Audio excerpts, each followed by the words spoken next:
Welcome to the Silver Screen Guide podcast, where we discuss films from every genre. So sit back, relax, and enjoy the podcast. Welcome back, listeners, to the so far final installment in our Jurassic Park retrospective series. Today we are talking about Jurassic World: The Fallen Kingdom. This is your co-host Corbin. I'm Alan from Chicago, and today we have a special guest. Hi. If you listen to anything else that Corbin and I haven't done, it's probably been with Curtis and I. That's or Curtis, or Curtis, I, and Jacob. Yeah, this is my roommate for the summer, and he was my roommate last year and the year before that. And him and I really love movies, and he's been a big inspiration for me to dig deeper. So I asked Corbin, hey, we should totally have him on. And now he's here, like on the retrospective podcast, that is. Here I am. Well, we're glad to have you, Curtis, on this episode, and we thought it would be good to have a special guest on. Since we began the retrospective series with a special guest, we thought it would be a good idea to end it with one as well. So I'm looking forward to hearing the three of our thoughts on discussing this movie. Now, this movie was released June 22nd, 2018. It was directed by J.A. Boyana, who directed The Orphanage, The Impossible, and most recently, well, aside from this movie, A Monster Calls. Oh, yeah. I've not seen any of these, but I've heard of them. I've definitely heard of A Monster Calls, but I have not seen it. Nor have I, but I've heard good things about it relatively. Same. This was also written by Derek Connolly, who wrote Safety Not Guaranteed. Really enjoy that movie. He also wrote the previous installment, Jurassic World, and he wrote Kong Skull Island, which was kind of a mixed bag for a lot of people. Yeah. Yeah. I'm just going to copy you with everything you say. Okay. It was also written by Colin Trevorrow, who, as you may know, if you listen to the previous episode, directed the previous movie. And also, if you have missed out on the previous reviews, then go ahead and click on the link in the description below, and that'll take you to the entire retrospective page where you can go ahead and catch up before starting this episode. Also, Steven Spielberg produced this movie, as usual. No surprise. Per usual, this is just how it goes now. If there is a movie tied to a project that he did at one point, most likely he's going to produce it. This is also normal for just a lot of other directors as well. Absolutely. The movie stars Chris Pratt, Bryce Dallas Howard, Rafe Spall, Justice Smith, Daniela Pineda, James Cromwell, Toby Jones, Ted Levine, Jeff Goldblum, B.D. Wong, Geraldine Chaplin, and Isabella Sermon. Quite a few big names from time past and still current, and then some more new prominent rising stars, I'd say. Yeah, we basically the half of the cast from last movie have come back. The two kids are gone. Maybe that's for the better, maybe that's for the worse. We'll talk about that. Basically the big names. B.D. Wong has returned. I know that he said that he would totally be okay with returning again, even after Jurassic World. And then, of course, the two big names, Bryce Dallas Howard, Chris Pratt. They're, of course, coming back. They're the main stars of the series anyways, so it just makes sense. And I'm sure we'll get into it, but this was also scored. Jurassic World and Jurassic World 2 are scored by the same person, Michael Giacchino. Yes. We were over this last time, too. We had trouble. Yeah. I know that we mentioned last time, this name is just kind of interesting to say. Giacchino is how you pronounce it. Okay. I've got some things to say about his score for this movie, but we'll save it until we get into it. Yeah. And I do want to give props to the cinematographer. We don't always, but sometimes we do if we feel like they're worth bringing up. Oscar Ferrara. He did The Impossible, he did The Imitation Game, and he also did The Orphanage, so he has worked with this director before. And I think he did a fairly well job shooting the movie. Mm-hmm. This is one of those cases where the cinematographer, same with Christopher Nolan, up until recently, actually.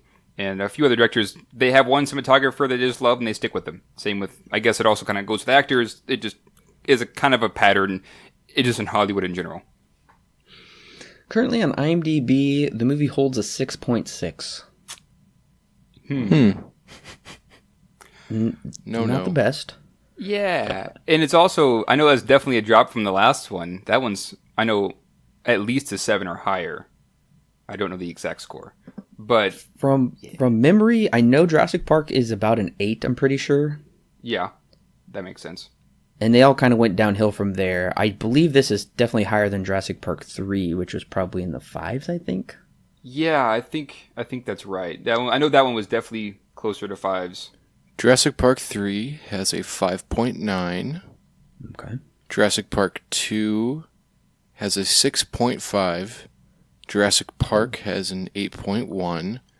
Jurassic World has a 7. And Jurassic World Fallen Kingdom has a 6.6. So you said that Jurassic Park 2 had a 6.5? Yeah. Okay, so So this it's about one, the same. yeah, so number 5, I guess, here is right about the middle of the road then. Mm-hmm. Yep. That makes sense. Unfortunately, we have not seen a Jurassic Park movie get close to the rating of the original yet. Yeah. But- Unfortunately. Well, we do also like to look at Cinema Score because that is probably the most accurate audience gauge, because people who actually do see the movie, they give their score, they poll them right after the movie, and it has an A-. That's pretty high. Wow, I was not expecting that. Maybe I'm tipping my hand with that inflection there I gave with my shock of this being an A-, but I'm just surprised because the first Jurassic World movie got an A. So Yeah. apparently it's just barely below that. And Jurassic Park got an A as well. So audiences, I know there is a gap in time, but still audiences still gave it the same. Jurassic Park 2 got a B+, so this is barely better than 2 apparently. And Jurassic Park 3 got a B-. So I'm just a little surprised by some of these scores. Yeah, that is interesting. That is very interesting. There is one thing that I'll mention later when we get into the podcast that I saw an article on about a certain scene of the movie. We'll talk about it. I'll make sure to mention it a little bit later because it does kind of get into spoilers. But yeah, that is interesting. That a movie that has usually, well, I guess usually is a bad way of putting it, because sometimes we'll see movies that have a high IMDb score and then a very low cinema score, and then the opposite way around. They never really seem to connect, only rarely, like with Jurassic Park, with those big, like, critically acclaimed movies that we've just come to know and love forever. Those are usually when the scores are pretty much level, but recently they've kind of been very, very vastly different. Very true. Did either of you see the trailers out for this movie? Yeah. I did. Yeah, going to see with Movie Passes, it was kind of hard to just to move past. Although most of the trailers we saw were the first trailer. Yes, that is I correct. only saw the second trailer once or twice. Right. I think I did. I think I saw the second trailer twice. I And know it seen the was first one many times. mega spoilery. That's right, it was. It like gave everything away. I forgot about that. Right. Depending on which trailer you saw, probably depended on how much knowledge of the plot you had going into this movie. And I gotta say, for the first trailer, I was intrigued. It used some very horror-sounding music. It looked intense. It didn't give too much away. But then the second trailer, I was pretty on board with. But it did look kind of confusing because I didn't understand how certain scenes could possibly connect within the movie. And mind you, I only saw the first and maybe just clips of the second. Before seeing this movie, I didn't see the third trailer until just a bit ago. And it's literally the whole movie and reveals the entire plot. Wow, I don't think I've seen that third trailer then, because I don't remember. Oh, you that. gotta. I'll have to go back and watch that. It's wild. It's, Yeah. Well, it's troublesome. yeah. Well, my opinion on the first trailer was, okay, going back to the past review, the last one with Jurassic World, I wasn't too big of a fan with that one. But, so, kind of seeing these trailers, I was just like, alright, well, whatever, you know. I knew I had to see it at some point because we were doing a retrospective. But, I found it to be interesting and ends up kind of going against some of the tone of the movie for at least the first half. Just a little bit. Yeah. So, I mean, later on, the movie just shifts, and of course, we'll get there. But yeah, at least for the first half, it is kind of similar. Kind of. I was on these trailers were just kind of okay in my mind. I mean, I think they were trying to go for they were going for an emotional response with the theme being on the piano, which doesn't happen until very late in the movie when it's very prominent. So yeah, I don't even remember the theme really playing until the credits. There was me too. Other than that one time. Yeah. So yeah, which was disappointing. Yeah, this is kind of a problem with modern trailers. And I went and saw this with my girlfriend, and we saw the trailer for Skyscraper, and now we were kind of annoyed because the whole movie has been revealed. All the intense scenes, I remember the very first trailer, I was like, wow, how's he going to get out of that situation? And now we know how they get out of every situation. We literally saw the entire movie. I hate it when they do that. Yeah, I know we've talked about this before it may have been a discussion podcast, but yeah, trailers, especially recent ones, they tend to give a lot away when they probably shouldn't do that. I don't exactly know the reason behind why they do it, but that is just how it is, I suppose. Well, it just so happens that this is the biggest budget of any Jurassic Park / World movie. It's the biggest one in the franchise. With $170 million, which is $20 million more than the previous one. $170 million is, don't get me wrong, is still a big budget, but considering like Pirates of the Caribbean 4 had like almost a $400 million budget or something crazy like that. Could be worse. It could have pulled a Solo Star Wars movie and accidentally doubled its budget and went over 300 million. So, I mean, yeah, this seems to be kind of the middle of the road. About 150-ish million seems to be about what blockbusters tend to be at now. Unless you're Marvel, where you sink about 300 million into an Avengers movie, or Pirates of the Caribbean, or Solo. That's when they get really, really expensive. But yeah, for a lot of them, they tend to be around this mid-range of 150-ish million. I have a fun fact about the budget of this movie. What's that? But it's kind of spoilery, so I might want to save it till later. Yeah. Keep that in mind, Curtis. It's very fun. I'm going to write it down. Well, having a movie this type of budget is a completely safe bet, considering the previous installment on opening weekend alone grossed over $208 million just domestically and went on to gross $1 billion worldwide. And at the time, it was like the highest grossing movie ever. Something like that. Just broke all these different records. So it was a safe bet to give this movie just $20 million more. Yeah. And yeah, opening weekend, it grossed about $148 million. It was number one at the box office. It opened in 4,475 theaters, which is a really big, wide release. Yeah. It's the widest release of the entire series. Yeah. Basically, if you live near a theater, it's probably gonna be showing there. That's basically what that means. Absolutely. So far domestically, it's done 162.7 million in the foreign market, 567 million for a worldwide total of, so far, 729.7 million. So just in this opening time alone, close to $1 billion. Yeah. Yeah, it's only been a week. Not even, because it came out this Thursday. And yeah. Wow, that's a lot of money. That is a ton of money. It's not Avengers level of money, but it's a lot of money.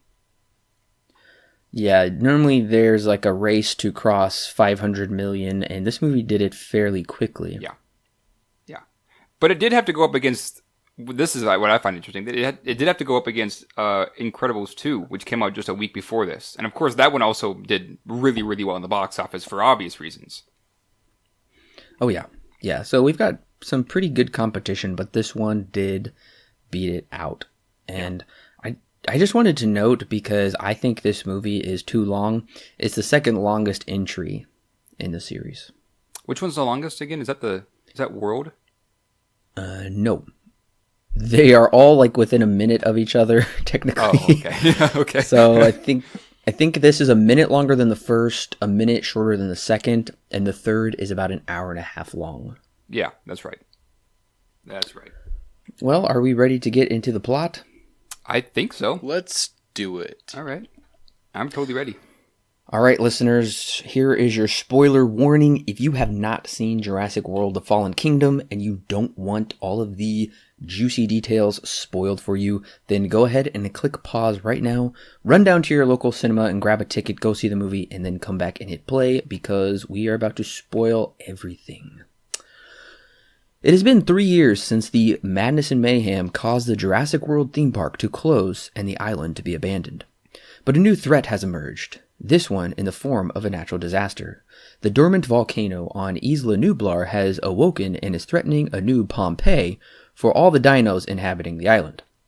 Former head of the Jurassic World Park, Claire, played by Bryce Dallas Howard, is now a lobbying activist to preserve the dinosaurs from extinction. Meanwhile, Dr. Ian Malcolm, played by Jeff Goldblum, makes his return to the franchise to testify before Congress why they should let the dinos go extinct. When Capitol Hill refuses to enact legislation to save the dinosaurs on the island, Claire is asked to the home of Benjamin Lockwood, played by James Cromwell, who we come to find out was John Hammond's original partner and helped him launch the idea of cloning dinosaur DNA from a mosquito to create the Jurassic Park. But for some unspecified reason, so far, the two had a falling out. Lockwood and his proxy Eli Mills, played by Rafe Spall, propositioned Claire with the opportunity to journey to the island and be a part of the rescue team. With her ability to unlock the tracking feature within every dinosaur, she can help capture and move all of them off the island before the volcano explodes. But she doesn't want to go it alone and puts together her own team comprised of Franklin Webb, played by Justice Smith, Zia Rodriguez, played by Daniela Pineda, and the reluctant Owen Grady, played by Chris Pratt. Once they make it to the island, they are greeted by the underhanded Ken Wheatley, played by Ted Levine, which we have reviewed before in The Silence of the Lambs. That's right. The group quickly comes to find out he's always a bad guy. I just gotta say that. Yeah, I mean, well, to be fair, he kind of looks like a bad guy. It's kind of like William Dafoe, where he always looks like a bad guy. He looks like Grimace. That's true, he does. The group quickly comes to find out Wheatley and crew are after only one thing, pretty much.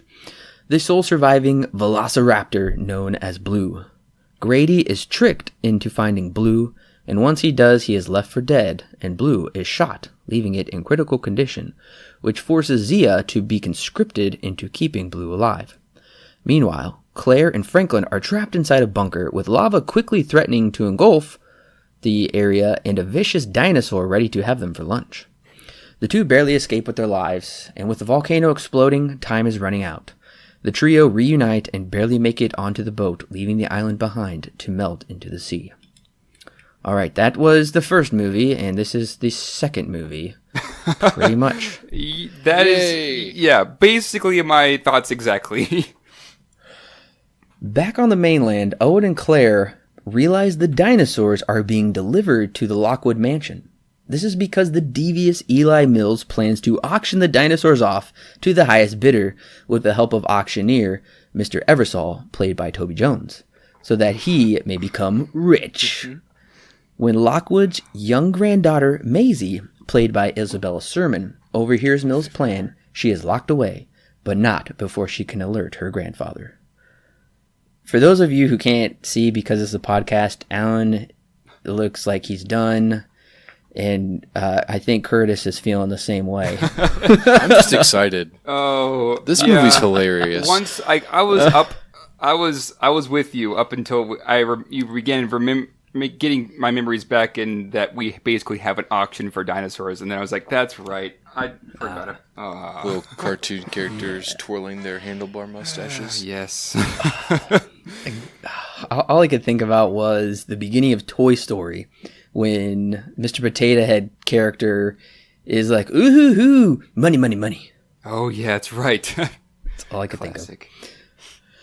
So Lockwood confronts Mills about his nefarious plan. but is smothered with a pillow. And dies, of course. Owen and Claire have been captured, but Owen figures a way out by taunting a headbutting dinosaur to break them free. During this, the auction is underway, and Mills is happily earning many millions. 20 millions. Before the auction ends, Mills teases the new dino creation, the Indoraptor, manufactured, of course, by Dr. Wu, played by B.D. Wong. But the Indoraptor is merely a prototype and not for sale. This doesn't stop the money-grubbing Mills from selling it anyway, when all of a sudden the auction is interrupted by Owen and the head-butting dinosaur. Man. I love that. So good. We gotta get a kids cartoon out of this next. Of course. Team up.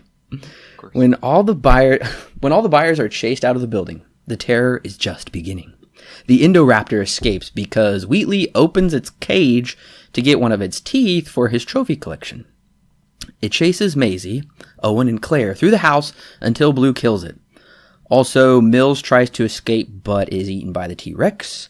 And Maisie lets the dinosaurs free into the world because, surprise, she is actually a clone creation of Lockwood's deceased daughter. And the cloning of humans is what caused Lockwood and Hammond to split. Yes. AC, yes. The perfect twist. Glad I had that explained to me. I was actually very confused on that plot point. Oh, okay. Macy justifies her logic by reasoning, they are alive, like me. Ugh. Did anybody think she kind of sounded like Newt from Aliens? Oh. I could see that. That Half the time she lost the accent. She did. And then they made fun of her for not having the accent. They had to train the clone.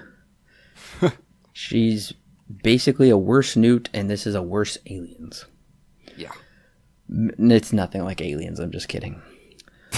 It should be noted, Claire was cool with releasing them, and nearly did, and Owen and company were okay with it too, but Claire came to her senses and didn't, but when Macy did it, it was no big deal, I guess. Owen and Claire take Macy to be their adopted granddaughter. Oh, I'm sorry.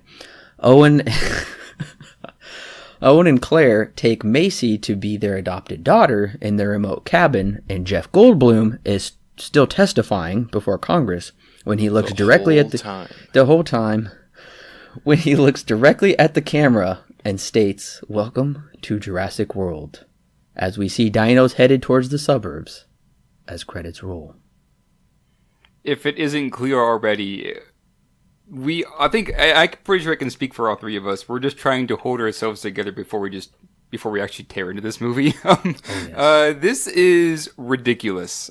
Absolutely ridiculous. As if, okay, to be fair, the original was ridiculous too, but it at least made it... It was a grounded type of ridiculous. Yeah, it at least made it thought-provoking and was able to bring out a discussion of cloning out of its ridiculousness and made it realistic. Right. It made us think, oh, I wish I could go to Jurassic Park.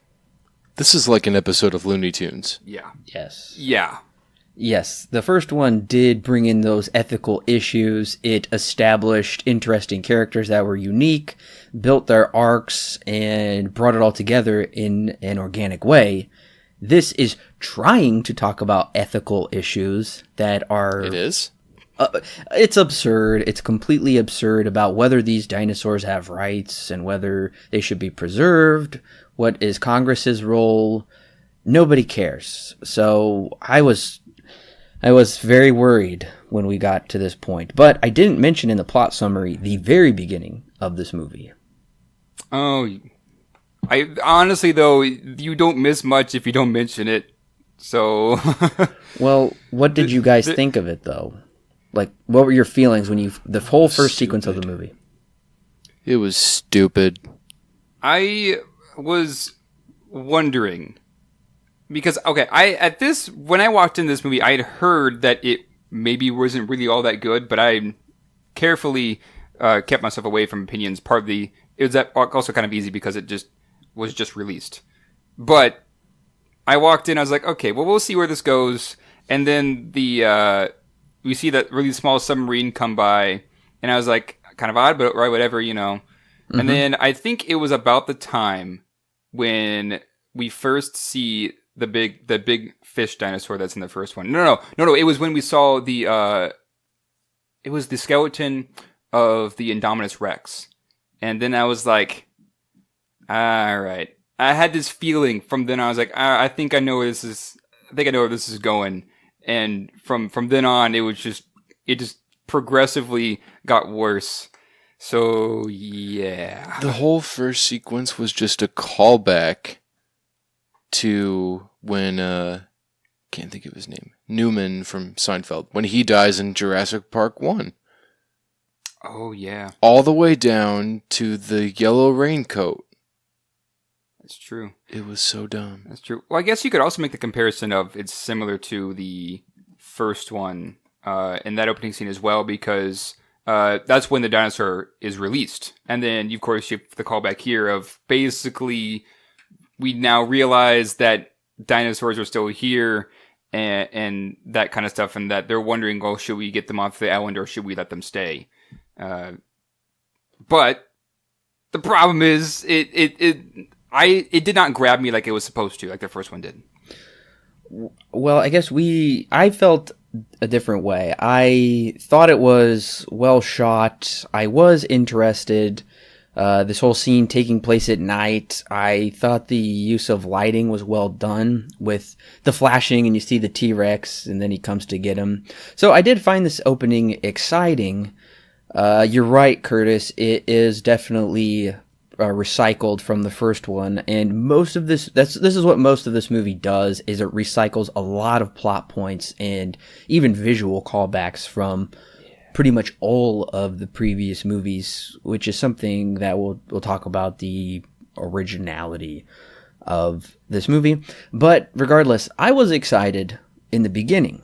I thought it was probably, aside from the first one of the best openings. It grabbed me the most. But then immediately after that, I feel the tone shifts, and we start talking about dinosaurs on Capitol Hill and this Save the Dinosaurs plan, and Claire's in charge of it with all of her young millennial activists that are these super smart doctors and technological people, and I'm worried. So you know that scene in Jurassic World where there's like that big thud and you think it's a dinosaur foot, and they zoom out and it's a bird? Yes. Oh, yeah. That's what the opening of this movie felt like to me. That's what this whole movie felt like to me. But the opening in particular, it was just like, well, that was just a cheap shot. Mm-hmm. Like, you didn't have to do that. That could have been way more interesting. You're just stealing from something that's better than you. That's true. Yeah. Yeah, I can definitely see that. It's kind of a tease. Yeah, basically. Yeah, but kind of moving on into what you were just talking about there at the end, Corbin, with these animal activists. Yeah, I was also getting a bit worried, because I'm just, not necessarily for political reasons, but I was just like, but is this really where Jurassic Park needs to go? Because never really once have we ever gotten political in a Jurassic Park movie. It's more of just been the ethics of creating dinosaurs, right? At least from the first one. The second one kind of, and the third one not really. But the point is, this just feels unneeded and starts going down the roads of pieces of from The Last Jedi than anything else, which I know are some pieces that people heavily criticize the movie for having. See, that didn't bother me that much at all. Really? It really didn't. Mostly because I was like, well, if there's ever a good opportunity to talk about ethics, this seems like the only direction we're going to go to where we can actually have these types of conversations about ethics. Do they ever get there? Absolutely not. But at least they could have done something interesting with Jeff Goldblum and Bryce Dallas Howard taking these opposing sides to an issue, and how the ethics of that could affect policy and practice. Right. But we don't do that. Yeah, I think that's kind of where my criticism comes in, is that, yeah, had they gone down that route and actually explained themselves instead of just bringing it up and then not talking about it ever after that, maybe I would have been more okay with it and I wouldn't have been able to work with it, but that doesn't happen. So that's the part that bothered me. Yeah. Not the fact that they wanted to go there. It's the fact that they didn't do what they could have with that idea.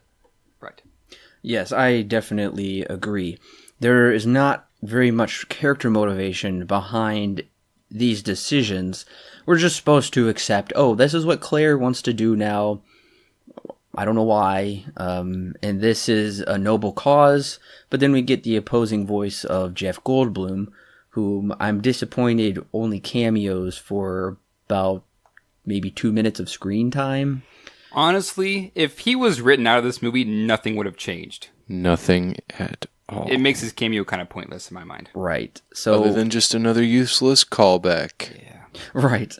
So I do find myself listening to Jeff Goldblum's arguments and then listening to Claire's shallow arguments. It's like the writers don't even know how to justify themselves with this, it seems like. And I find myself siding with Goldblum's, well, Dr. Malcolm's, I should say, I guess, with his arguments of, like, you know what, just let these dinosaurs go extinct. We've had enough trouble.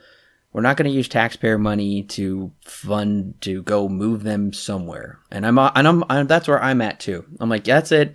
Let's just leave this alone. I didn't know that's where we're going to launch into.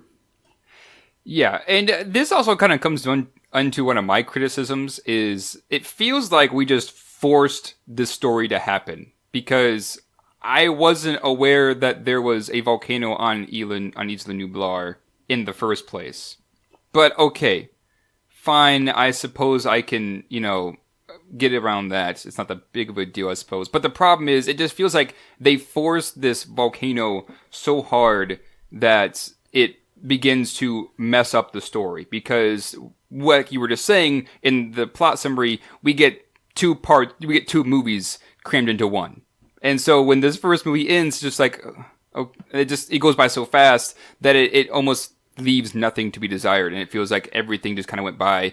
Same criticism I had that I guess I didn't really speak in the podcast anywhere, but with Ocean's 8, where the scenes just go by so quick that they just don't stick, right, or there's nothing special to them. This is the same thing here with this movie. Is nothing really feels special, and because of that, it feels like we're just kind of forcing things into the story instead of making them work. This movie is a Rube Goldberg machine pushing us all the way into the third movie that everybody's supposed to really care about. Yeah.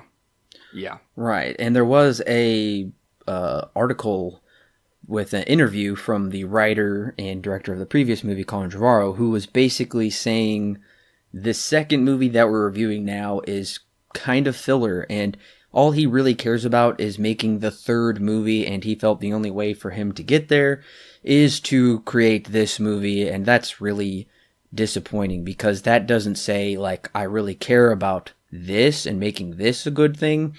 We just had to push this out there so I could get to do what I wanted to do. I find that to be disappointing. Yeah, disappointing, and it's clear that they were trying to push this. They were trying to get it out there. Like you said, it's meant to be more filler. It feels like filler. It feels like, we have to get from point A to point B. And instead, by accident, we created two movies and stuck them together and called it good. And it's just like, it's this movie, after I left the theater, I just felt kind of boggled because there was so much that happened, but so much that really didn't need to happen for it to make a compelling story, that it went backwards on itself. And now it just isn't, in my mind, isn't remotely engaging. It felt about as crammed to me as Sausage Party did. And I don't like that movie. Have you guys seen that? No. I haven't seen it yet. It's a mess. It's a jumbled mess. The advantage that it has, and I don't even like that movie, I think it's awful, over Jurassic World is that at least its sequences are creative. But in this sense, they're just like, we have to get from point A to point B. Yeah. Like, we're going to shove as much in here as possible just so we can get there. Sausage Party does the same thing, but at least its sequences are taking you different places than you've already been 4 times. Right. The other issue I had with the volcano is that it doesn't create organic tension with the movie. It is just almost this MacGuffin type thing used to move the plot along to different sequences whenever the writer feels like it, because I'm like, wow, that volcano is not erupting, it's exploding. The lava is now perfectly next to Chris Pratt. Oh wait, it's in the building at the same time, even though they're at different parts of the island. It's just not organic. It's all very forced, which is not how you write and build I tension. absolutely agree. Yeah, that scene that you were just talking about with it was Bryce Dallas Howard and I forget the teen's name, but I hate that guy. Yeah, the guy teen. They're in this building together for one reason or another. And yeah, the lava starts coming in, and like you said, kind of like a MacGuffin, it just kind of shows up whenever it needs to create tension. But not only that, we also get a dinosaur that enters into this building here as well, and it's just like okay. At what point? This kind of launches into one of my bigger criticisms. Is this movie is not intense in the slightest. It is. Nope. And at no point did I ever feel like I was getting into this movie, and like really the entirety of Jurassic Park 1, where the famous T-Rex scene is so chilling because Spielberg knows how to build tension. This one does not, and I would even go back as far as to say even Jurassic World doesn't either, because at least the last two, there was a way that Spielberg had of presenting information. We've been over that millions of times. These movies don't know how to do that, but you can still build tension. That's not the one way. But the problem is it doesn't know how to build tension. And so when we get these scenes of this dinosaur entering into this building while there's also lava spilling down, it just feels like filler. It feels like we're overflowing with stuff to try and build up tension to make it more intense. And in reality, you're taking away from my experience because there's too much going on. Instead of having personal relationships like before in the other movies, now we're just scrapping it and saying, oh, this would just be fun. And it takes away from the movie. Yeah. That in general for me is like a criticism of horror movies, but very much in the same vein as the Jurassic Park franchise, where we have this thing and you keep building up to it and building up to it. Maybe at some point you don't know exactly what it is. So like in Jurassic Park, you see things kind of moving in the brush and you're not sure, oh, what could that dinosaur be? Or like the T-Rex scene, it takes this like slow build from like the little guys to the big dinosaur, right? So there's this like staircase almost that these storytellers take you up. And when you look at modern day horror movies, those are the best kind. If you look at movies like Hereditary, who consistently build and build and build to this point of just complete chilling fear, right? Or you look at movies like this new Jurassic World movie and movies like Truth or Dare, where like they just change the rules and things happen for convenience that are supposed to like jump scare you, but they don't do anything for the story. Yeah. They miss the point where they miss what you would call the rising action. They just go from point A to point Z before even getting to the rest of those parts to build it and make it scary. We just skip that. Well, and it should be noted that we did have some of the same issues with Jurassic Park: The Lost World, where there would be the magically appearing or disappearing dinosaurs. Right. Where it's just all of a sudden they're running for their lives, and then Jeff Goldblum runs onto the screen. It's like, where did the T-Rex go? So this has been kind of an issue with the series. It's not just with this one. The only one I'd say it really wasn't an issue with was the first movie, but all of them have conveniently placed dinosaurs all of a sudden to create tension or an action scene instead of the people walking into it or it happening for a multitude of reasons. It's just, it just happened. So it just doesn't create any tension at all. Right. Yeah, it's literally just a vehicle. The dinosaurs at this point are just kind of being exploited for entertainment's sake. I mean, yeah, it's there. Right. Whereas, like in Jurassic Park, there'd be things like creeping up into a frame, or like not necessarily the focus of a shot. Like the T-Rex scene, like you're in the car, with the kids, so you don't always see what's happening out there. The T-Rex is kind of outside of the frame for a while, and that creates this insanely chilling type of feeling. You're like, I can't, like, what's going to happen? You know, that kind of thing. Right. I would say the same thing for Hereditary, just to compare. Yeah. And we also care for the characters in Jurassic Park, whereas I guess they're hoping Well, that yeah.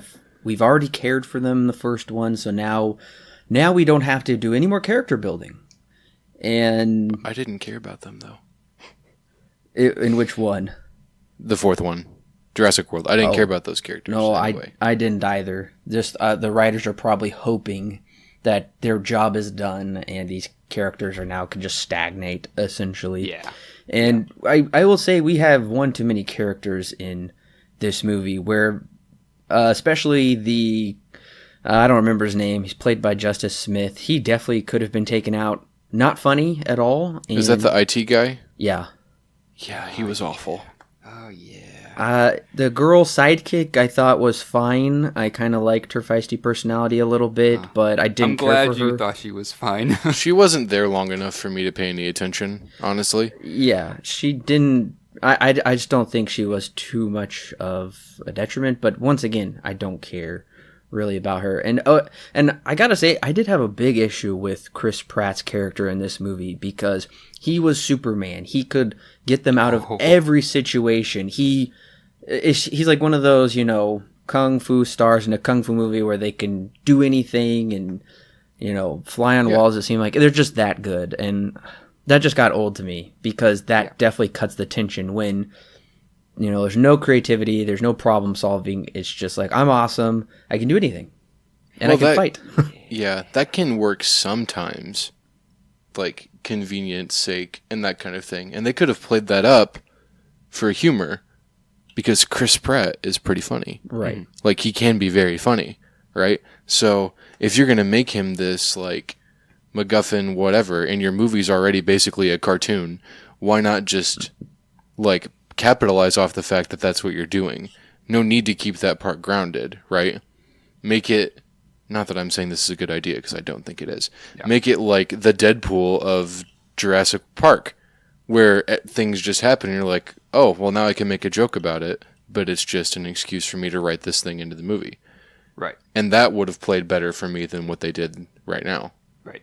And kind of going back to what Corbin's saying with Pratt being Superman, there is no scene in my mind that illustrates this better when the headbutting dinosaur gets led upstairs to the bidders, and then Pratt tries to, I think, go back downstairs to the elevator and stuff, and he's just going by, and every person that kind of comes in his way, he just punches him in the face, and then they're down. And that's it. He just I think he goes through about 5 or 6 men before he reaches wherever he was going. That, like you said, he's basically Superman in this movie, and there really isn't any development for any of these characters because the development that we get from Bryce Dallas Howard's character happened between movies. Right. And Pratt's character, same deal. It happened between World and this one. And these two new characters that we're getting, the two teenagers, in my mind, one of them actually does stuff, and then which was the IT guy, and then the other one feels as if she's only there simply for convenience because she knows how to take care of these dinosaurs somehow. She knows that you need to get the dinosaur blood from the T-Rex to help out Blue somehow. And then this creates another scene for our two heroes to go in and get into danger. She feels like just a plot device all through and through. It doesn't feel, like you were saying, organic to the story really in any way. It just kind of feels like they're there just to be there so we can make another scene happen.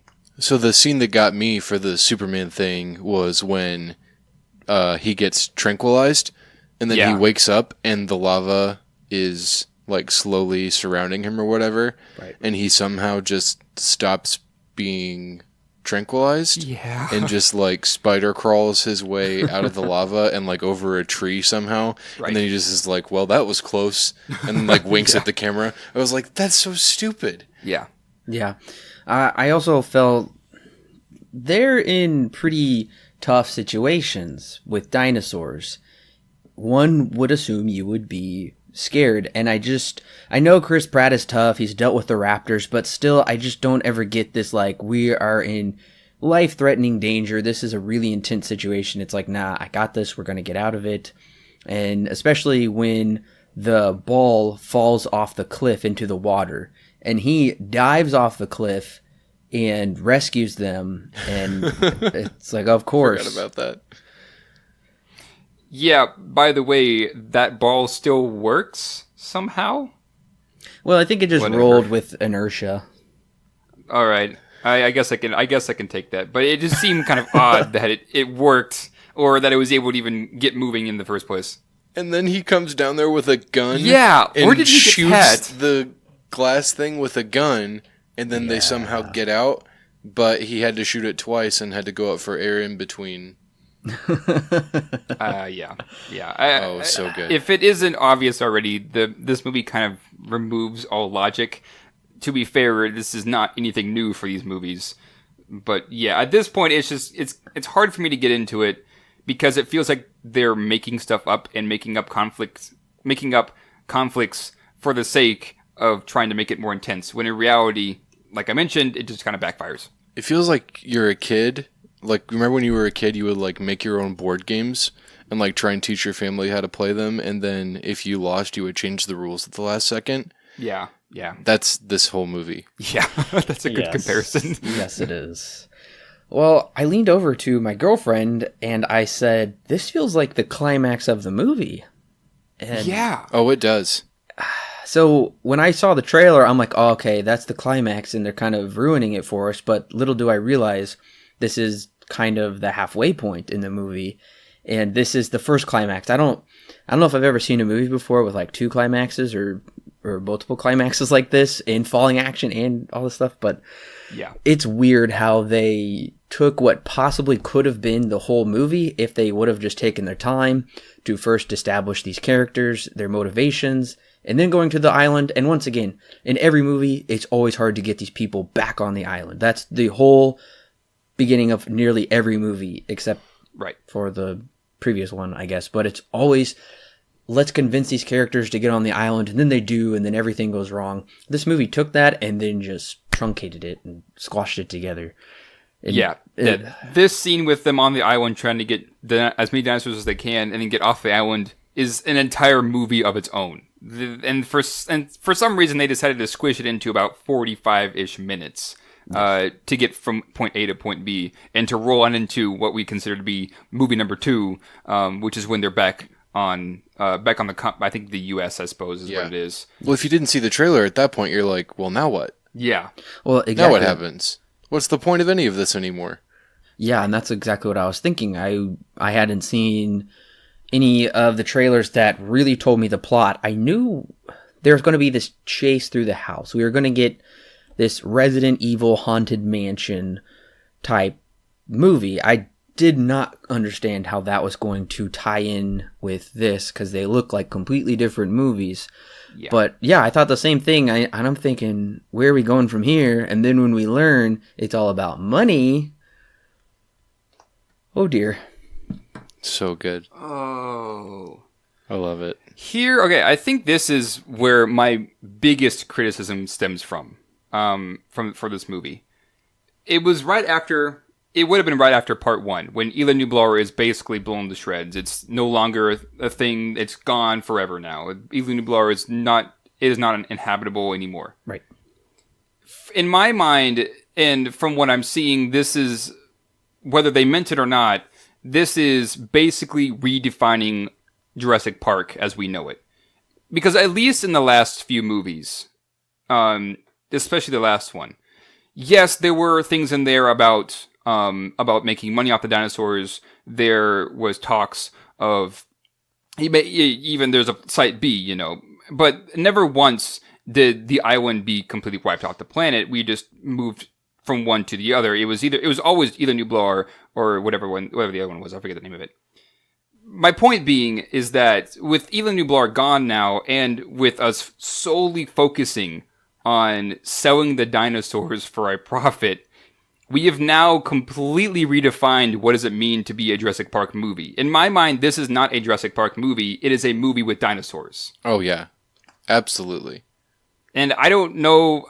I understand that you need to take it new places and do new things with it with a sequel. That's not my issue. My issue is I don't know if I can even consider this a Jurassic Park movie, because we've moved so far away from the definition of what a Jurassic Park movie is that it is totally something different now. Yep. I don't understand what the fascination is. Well, maybe I can understand, but I don't really get the fascination of taking creatures and then putting them in the United States, in the woods, or in some rural area. I know Alien 3 was originally going to do this. The original teaser was Alien came to Earth. Predator did this with Predator 2, and then with some horrible sequels, and apparently the new trailer for The Predator dropped, and they're on Earth once again. And Spielberg really wanted to bring them to the mainland in the very end of Jurassic Park 2, which again felt like a new movie. And now this one, they're like, let's bring them to the United States. This is our only idea, and it's our favorite idea. Right. And it's like, okay, well... Yeah. But that's not what makes Jurassic Park interesting. Right. Yeah. What makes Jurassic Park interesting is this discussion of ethics and practice and, in general, the philosophy of it all. And on top of that, you have these characters that are in a situation that is almost reminiscent of what's going on inside of them mentally. This kind of like deconstruction, everything's kind of falling apart type of setting. Right. But also, they're awesome dinosaurs. That's the icing on the cake. That's not the cake. Right. Right. And it's kind of hard to, like, okay, like you were just saying, Curtis, the icing on this cake is the ethics behind it all. And 1 and 2 do a pretty good job at more 1 than 2, but do a pretty good job at least raising questions about cloning. Just not necessarily dinosaurs, but just cloning in general. Their idea is to just talk about, okay, well, should we even do this?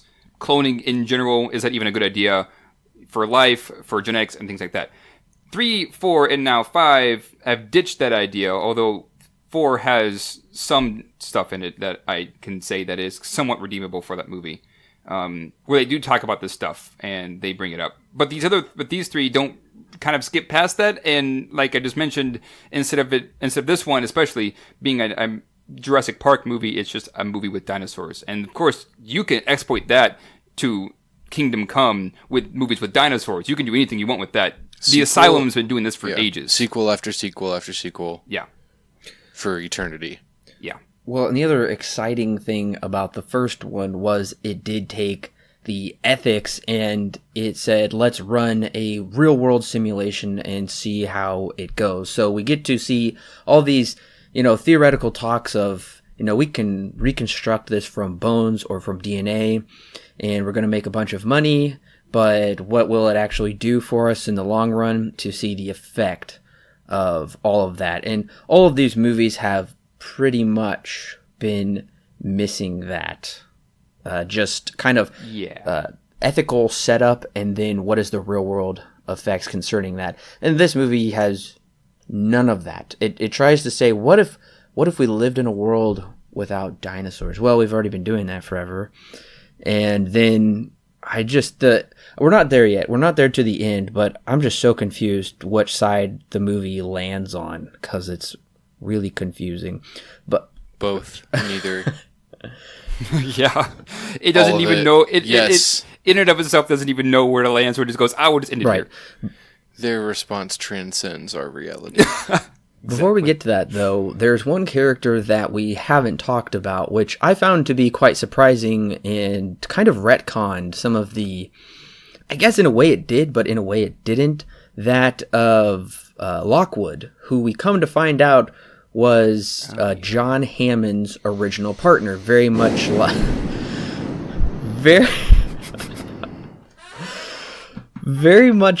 like Steve Jobs and Wozniak together. I'm like, okay, we get the correlation. They're both geniuses, and they kind of split ways and whatnot.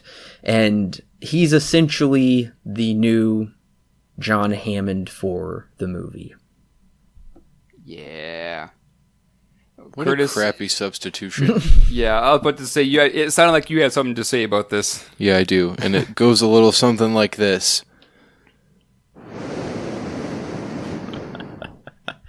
It's just pointless. Yeah. We don't need that. Right. We don't need it. It honestly Why why is this here? It's the same thing with Jeff Goldblum. Had he been written out, nothing would have changed. It's just another crappy callback. Yeah. That's all it is. This character does nothing.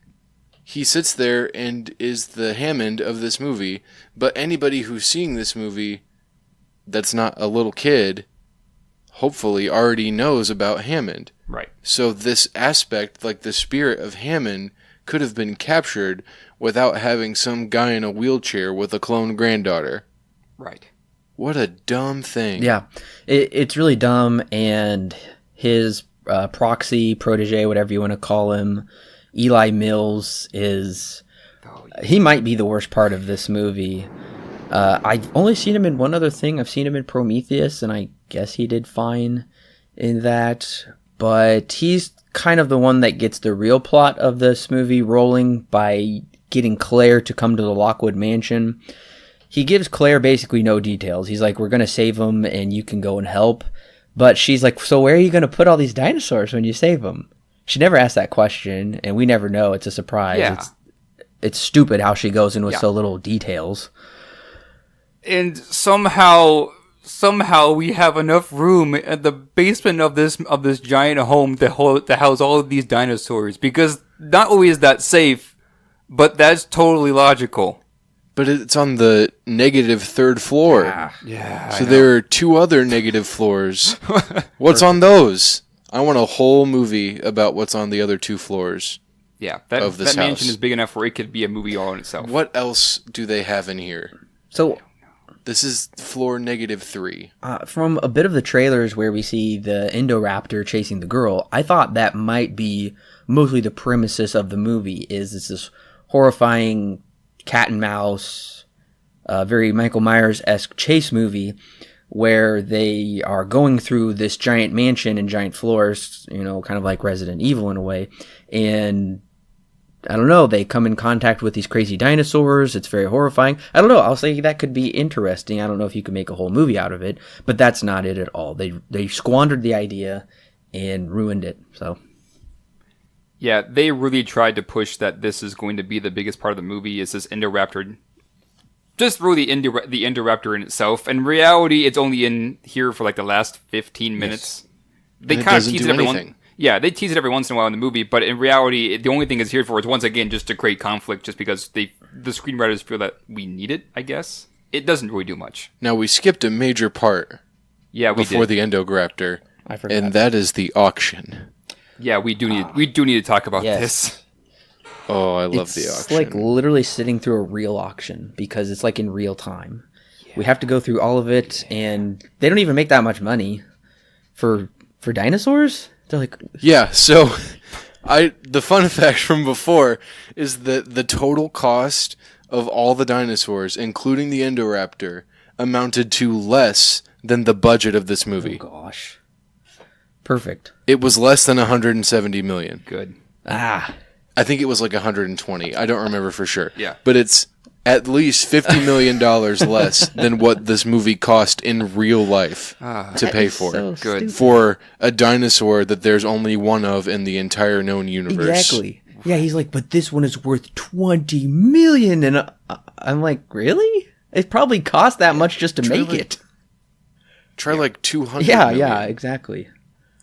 Yeah, at the very least, if you really wanted to steal it, like if that's like a steal for that dinosaur. But one of the bigger issues here is that we are now pulling back the plot point from before of weaponizing dinosaurs again.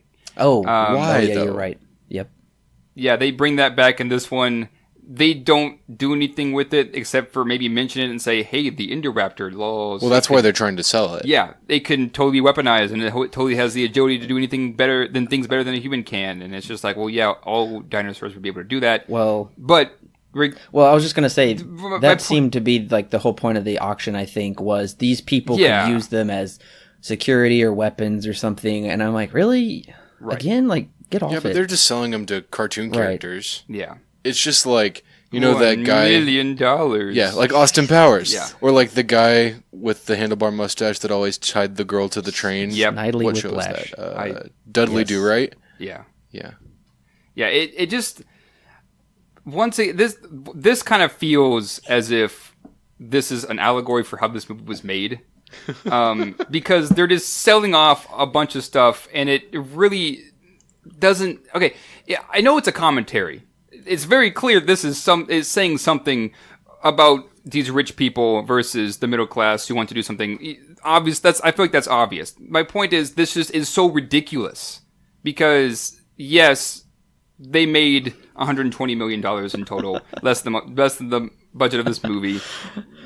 But why do we need to see this? Why is this even a part of the movie? Because it just kind of feels like, of course, this will get the audience to hate these people and agree with Bryce Dallas Howard's point of view. In reality, it's just like, this is absolutely ridiculous. Those disgusting 1%ers. If anything, it makes me go against.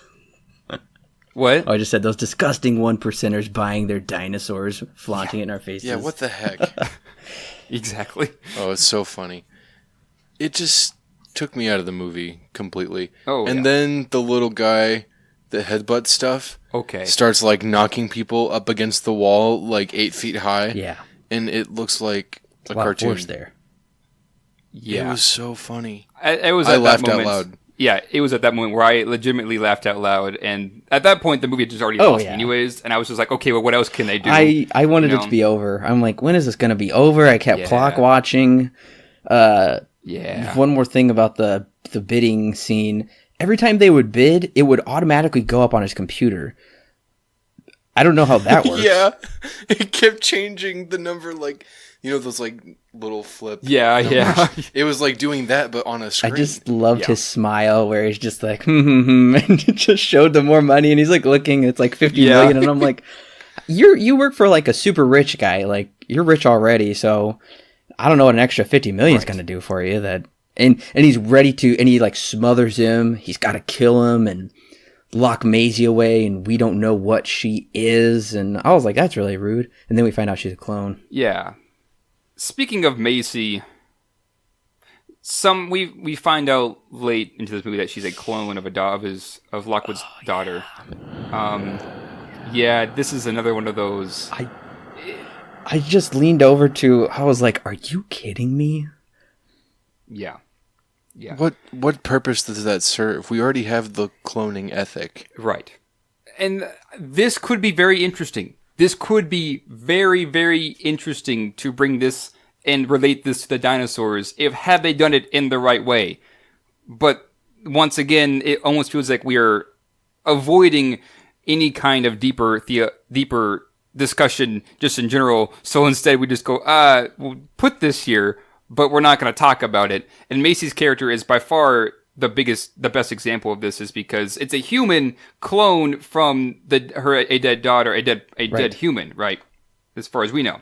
I don't think that should have even been in discussion, though. Yeah. Like for Jurassic Park. Oh, no. That works for Blade Runner. Yeah. But that's because that's the point of Blade Runner. Right. Right.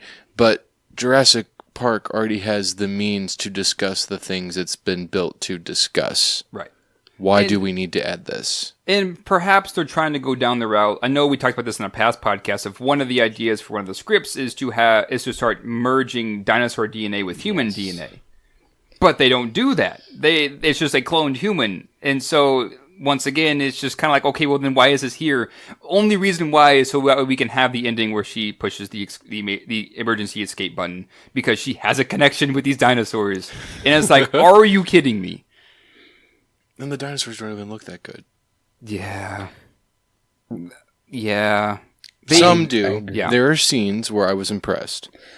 But nothing has been as impressive as the T-Rex from the first movie. The animatronic T-Rex. So I was on vacation back in May, and I went to Universal Studios Florida, and they still have the Jurassic Park ride from like 1999. Nice. It was so cool. Like, the animatronics were just like the ones in the film. Yeah. And it was just incredible to see like that kind of work went into it, seeing it in person, let alone in the movie where they can do little camera tricks and stuff to help make it a little more authentic. Right. But the use of practical effects versus the crap ton of CG that we're getting in this movie, like, come on. How do you even compare the two? I mean, I know, Alan, you and I have talked about this with Blade Runner, 1 and 2. But especially with this, like, especially we got movies coming out like Shape of Water, who builds the fish man entirely out of practical effect. Like, that's all makeup, right? Right. We have Suicide Squad, which I hate. And It's warranted. got the Oscar for... But it got the Oscar because Killer Croc was all makeup. Yeah. None of that was CG. Yeah. Like, we can do it. It has been made very clear to me that we can do this. I'm not saying a little touch-up CG is a bad thing. Right. But when you rely on it so heavily, other than a few up-close scenes where there were animatronics, Yes. because there were some, Yes. besides those, in 10 years, that's all going to look obsolete. Just like Jurassic Park 3 does right now. Yeah. And that's kind of the big issue is that we know as humans, we know when something is fake.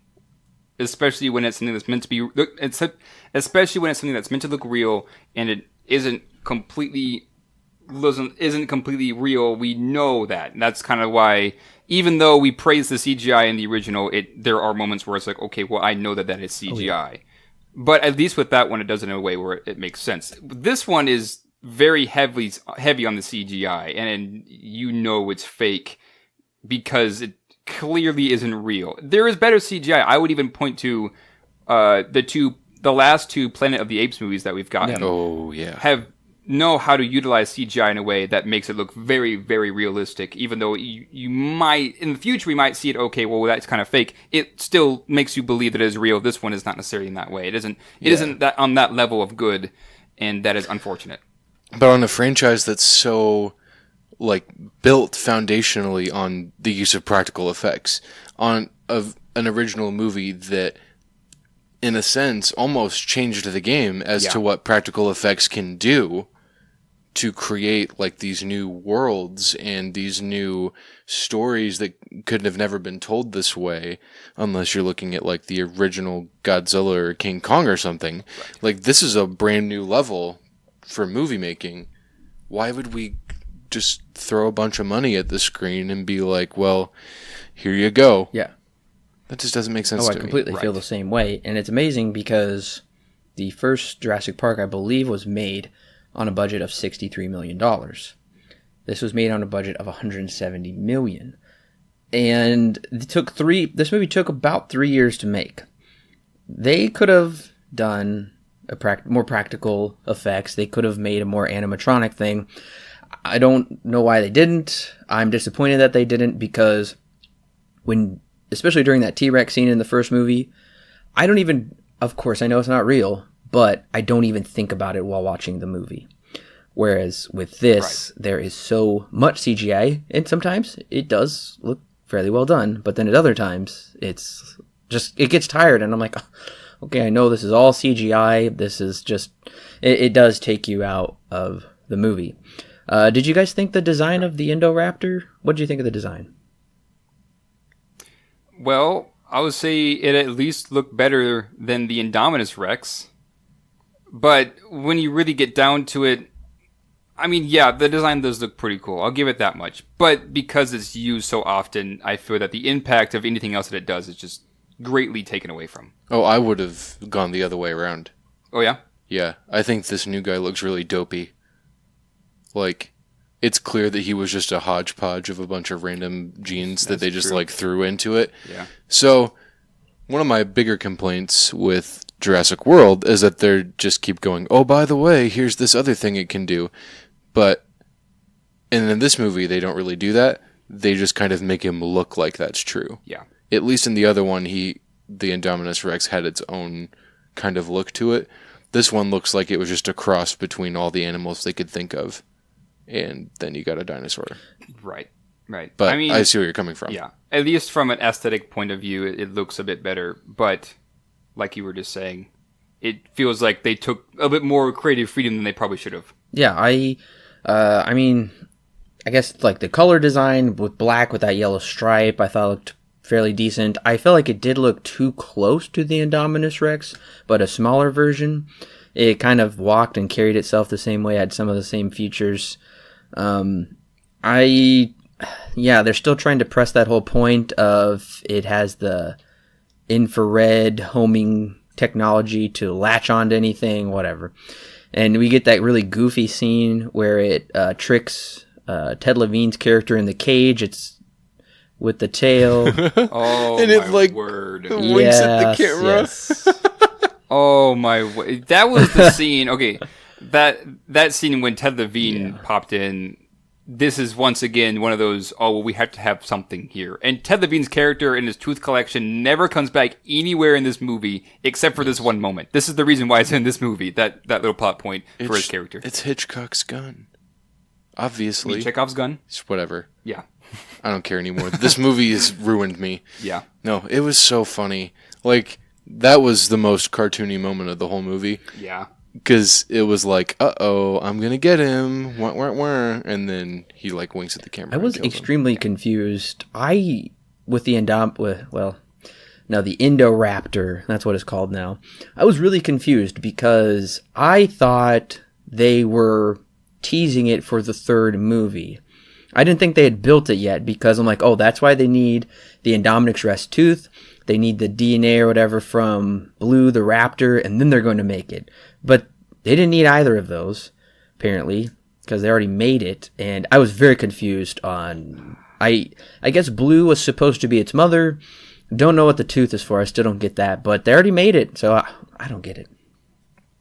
My understanding was that that was just the prototype, and they needed Blue and the tooth to kind of create, like, the alpha version or whatever. Yeah. So this was just kind of like, we're just going to do this one for fun, which doesn't make any sense, but... My view on it is, well, we need to sell toys as well, and we can't just bring back the Indominus Rex, and we can sell more toys if we kill off the Indoraptor here and just make a new one next movie. That's true. That's what I'm saying. Batman and Robin all over again. Basically, yeah. Except Batman and Robin. Ooh, that hurts. Well, I did. One of the shots was fairly memorable when the Indoraptor got on top of the house and the camera swooped around and the leaves were blowing and it like kind of framed it in the moonlight. I thought that looked really good, but at the same time, I feel like some of it is too clean, too choreographed, where it's like time for the Indoraptor to vamp and for us to set up the shot and it to look cool. I did appreciate the cinematography, but at the same time, some of it felt too set up.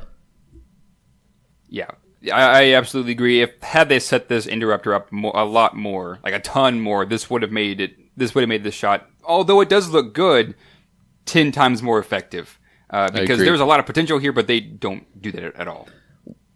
What did you guys think of the score for this movie? Jurassic Park has an iconic theme and score, but what about this one? Yeah, that just about explains it. Let me tell you how to feel, but through music. Yep. Best example is when they're sitting in the cage, Bryce Dallas Howard and Chris Pratt, and then you get the piano theme, the piano version of the main theme come on. That, although it sounds fine, this kind of tells you how to feel with music where you could use really anything else and just have that added on to it. Oh, yeah. So overall, not a big fan of this one, to be honest. Yeah. I'm a big fan of Giacchino. I really like this stuff, but lately, I know I've mentioned this before, I'm not too keen on the newer things. I could be wrong, but I'm pretty sure that they gave John Williams the credit for the theme before they gave him the score credit. That, I think you're right about, actually. Which was so funny. Because they were like, we know. Yeah. We know what you came here for.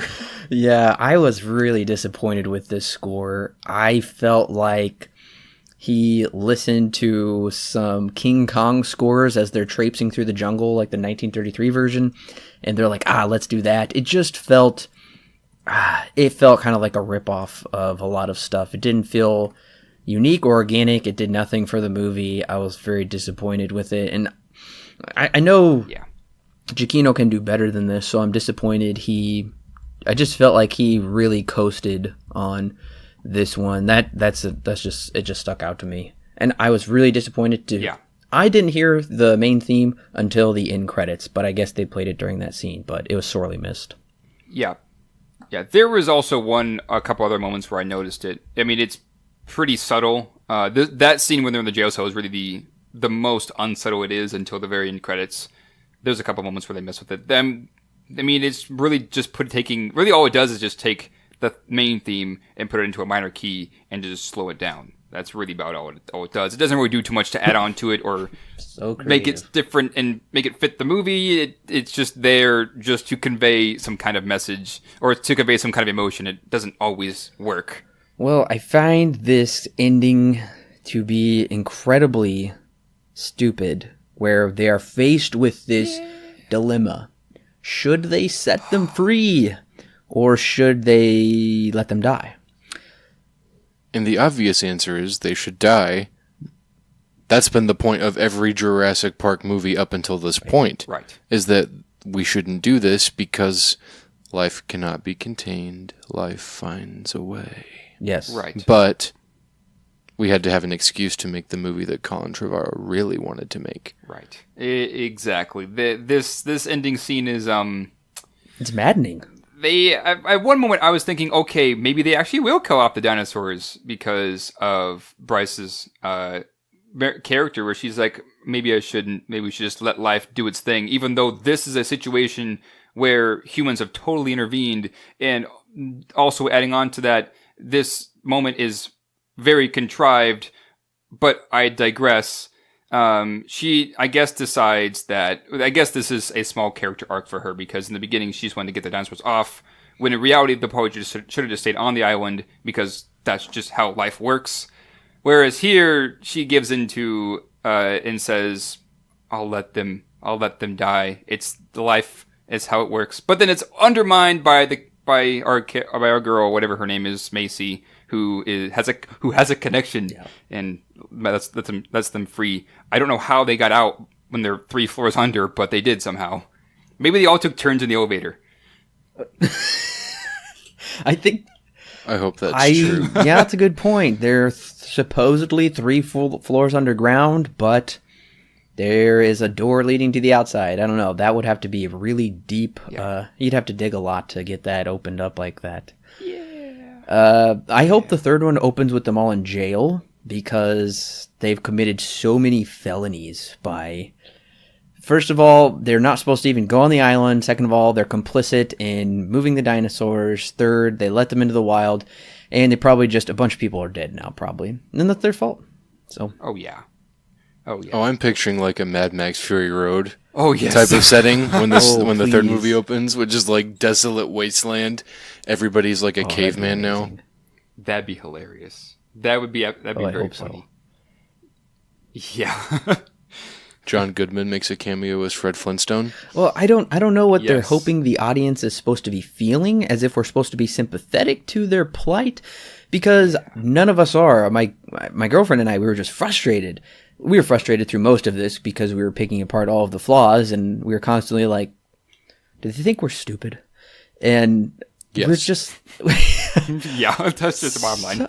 So many people have died from these dinosaurs. They're just letting them out into the world. I can't even understand that. You wouldn't go to a zoo and just let the animals out, would you? I mean, maybe these people would, I guess. Yeah. The dinosaur did at the end. That's true. He broke into the zoo to hang out with the lions. Set the animals free. Yeah. It's a conspiracy. And okay, this ending reminds me of a movie that I saw with my cousin one time called Jurassic City. It is. And now the only reason why I saw this movie is because he had it and he said, "Hey, do you want to watch this?" I forget how we came across it, but anyways, it is funny to me because I kid you not, these movies have the exact same ending where the dinosaurs are let free into the real world, into the city life of America, normal life of humanity in the city. I'm not even kidding. These movies end the exact same way. And one of them, Jurassic City, is made by The Asylum. Ooh. And that movie, just all in itself, is just ridiculous. It's basically, that whole movie is the last 45 minutes of this movie. And I don't know how to feel about that. I mean, obviously, that probably wasn't their intention to kind of rip off this movie. But that being the case, I guess it just kind of goes to show how ridiculous this ending is, because they're ripping off, either by accident or by design, this movie by The Asylum, which was made to be bad, and this one that is trying to be good and trying to be a family movie and trying to be just a fun action adventure. I just found that interesting. I realized that today when I was at work, and I was thinking about this, and I said, oh, wait a minute, I remember this movie. I just had to compare those. I don't know. The ending of this movie was very disappointing, obviously, but only because I knew it could have been so much more than what it was. So I guess if I was watching Jurassic City, I would have been like, yeah, because that's what they were trying to do. Right. But with this, there was such an interesting dilemma, and like we could have sat there and like watched Bryce Dallas Howard and Chris Pratt kind of watch the world burn. Right. And like have to live with the fact that that's something that they did, you know? Like, what's that movie? Rise of the Planet of the Apes. Yeah. So the end during the credits, you kind of watch the disease, the monkey flu or whatever it's called. That's right. Kind of like spread, like this little red dots like going all over the map and whatever. Or like the end of, I don't know, like Call Me by Your Name, where he's just like staring at a fire and like just thinking about just how sad he is, and like we have to sit there and we're forced to watch him like live in this tension, like this sucks, everything's horrible now type of a thing. And I was really hoping that we would get something more along those lines, but in reality we just got, well, the dinosaurs can go do whatever they want, and here's one with a lion, and this one can drive a car, and this one's a mailman. Yeah. Like it was just so stupid. Yeah, had they done that and had they actually killed off the dinosaurs, I think that would have made this movie, this wouldn't have been, in my mind, as bad as it is. It was like, okay, they didn't exactly get across what they were meaning to, what they probably should have gotten across, but they at least ended on a note that is, at the very least, thought-provoking. But they didn't do that. So it go on, and we basically take the reality of what happens at the end of The Lost World and just make it bigger, faster, more intense, if I were to quote George Lucas one more time. Yeah. And clearly the end of this is supposed to be kind of very similar to the end of The Lost World.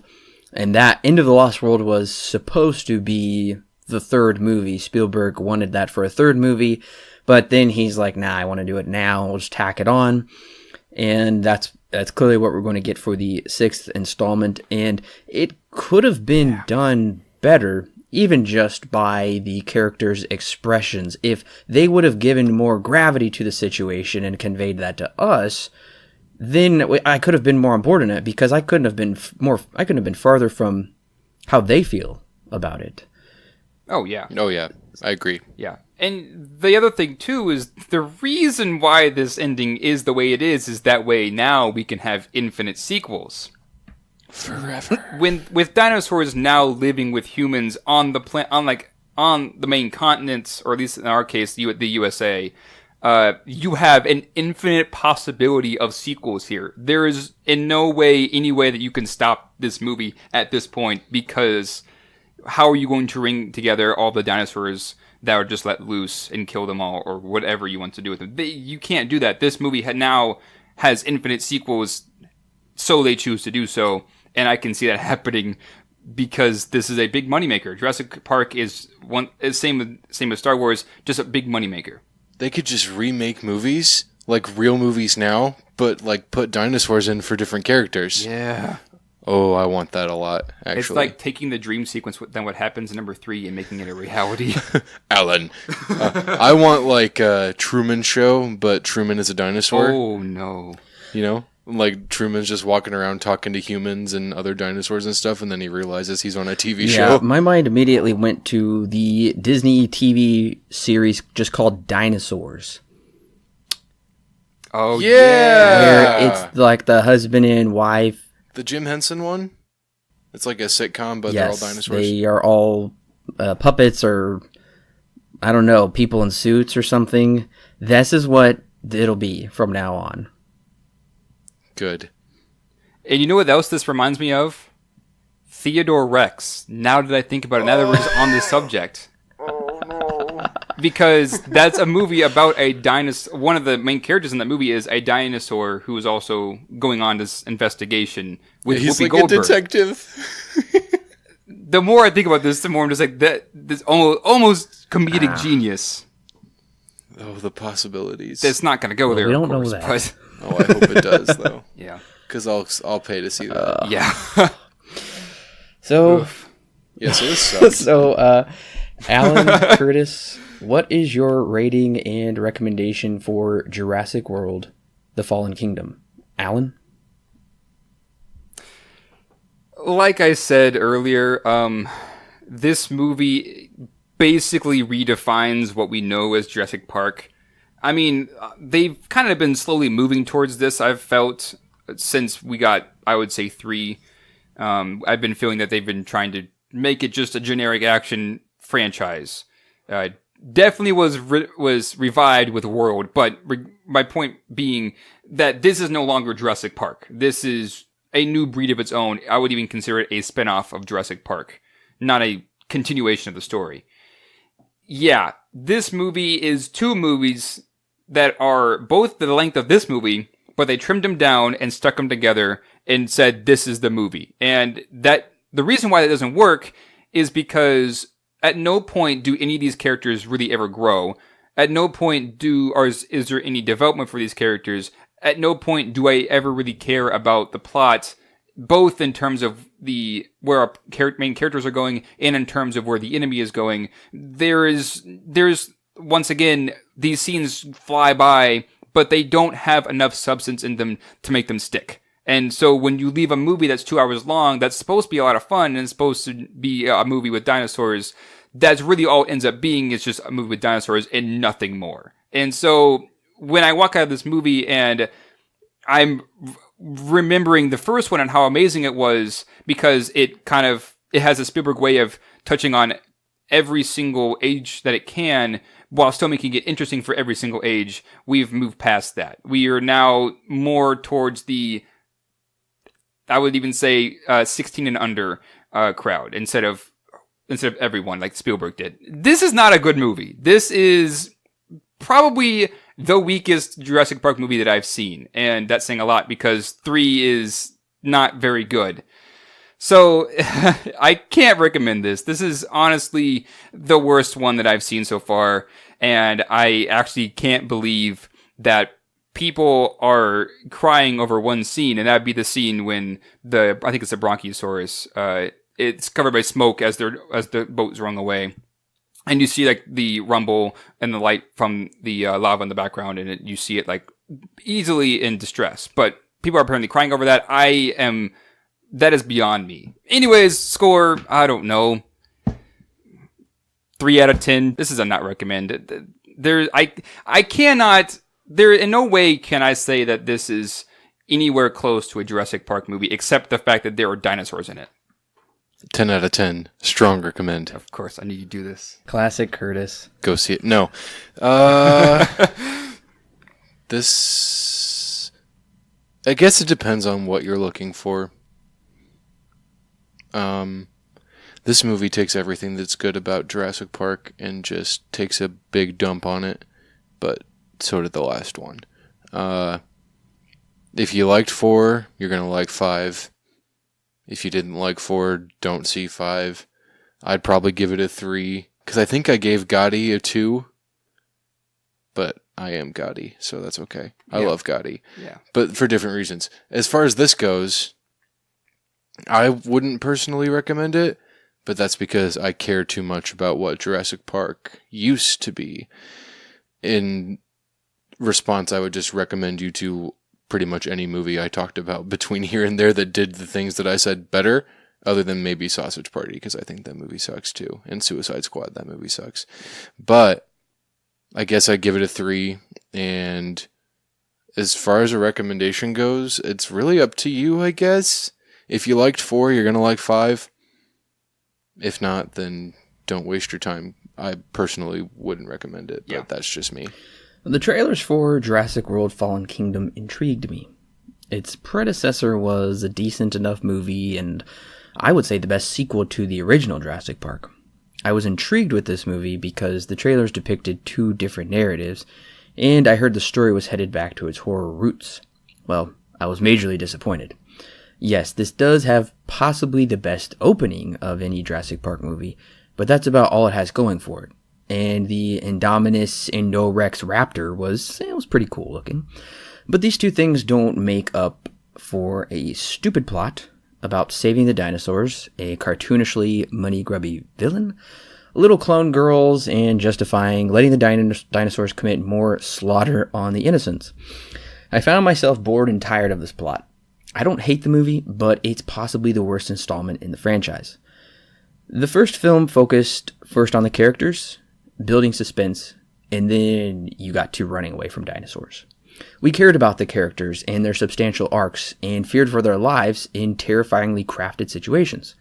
This movie hopes all the audience wants to see is explosions and cool dino fights. The characters are as flat, cracked, and dry as the desert. The story is more absurd than the third, and the CGI is alright.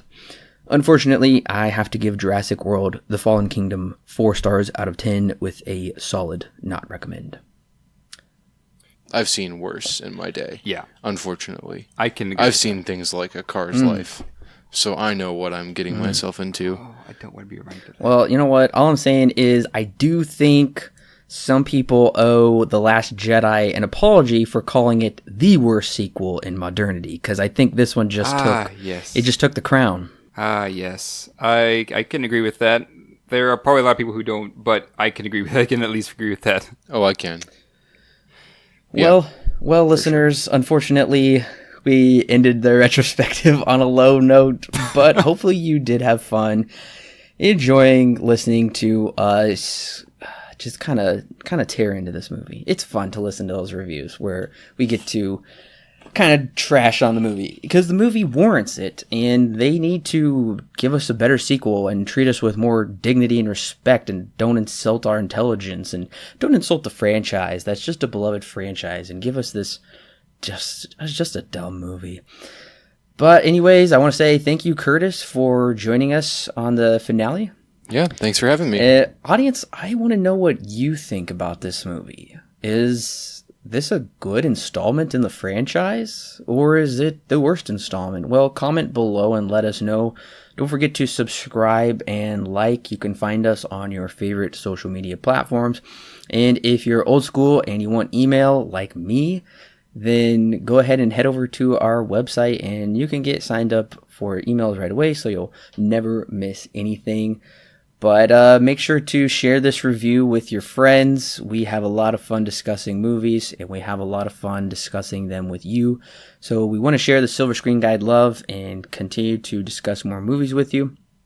Also, if you want more great content like bonus podcasts, our thoughts on recent news and trailers, movie commentaries, if you even want to do a Q&A with us and ask us questions personally that we will answer, then go ahead and you'll find in the description below a link to our Patreon, where just for as much as a Starbucks coffee, you can get a lot of great content every month. So go ahead and head over there and become a patron, and you'll get some great content that nobody else gets.